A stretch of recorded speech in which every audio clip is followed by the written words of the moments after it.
Thousands of satellites and other debris currently orbit our Earth. They provide us with television, internet, and communications.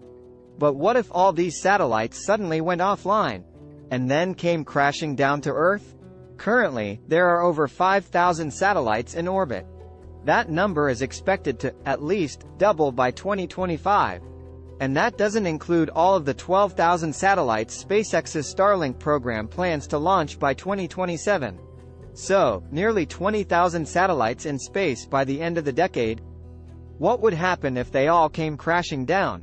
First, we need to understand that satellites, and other debris in space, falling to Earth is nothing new. Over 100 tons of space debris heads toward Earth every year.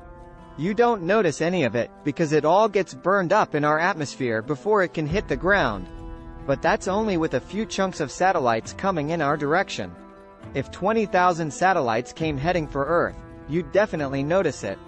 You wouldn't see any football field-sized spaceships crashing down to Earth, at least not yet.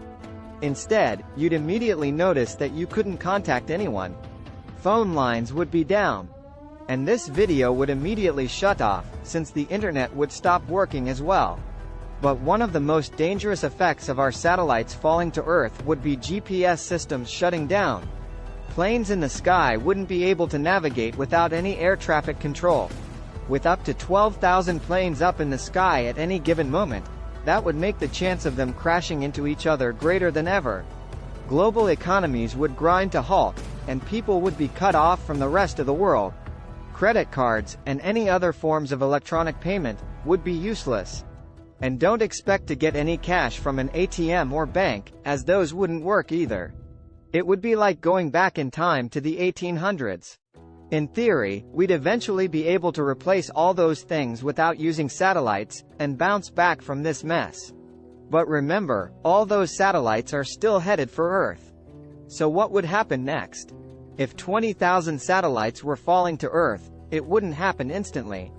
That's because the satellite's speed and positions in space could make some of them take longer to come crashing down.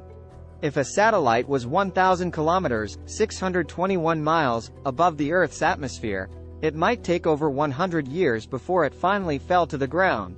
So all these satellites falling to Earth would be a long, drawn-out process. Luckily for us, when they do finally fall on Earth, a lot of them will get burned up by our atmosphere. But that still doesn't mean we'd be completely safe.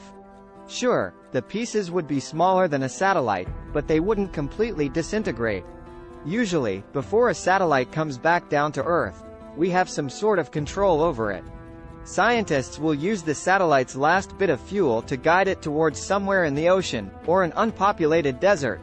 But if 20,000 satellites fell to Earth, they'd go wherever they please. Many of them would dive into the oceans, since they take up 71% of our Earth's surface. But lots of these satellites would end up on land.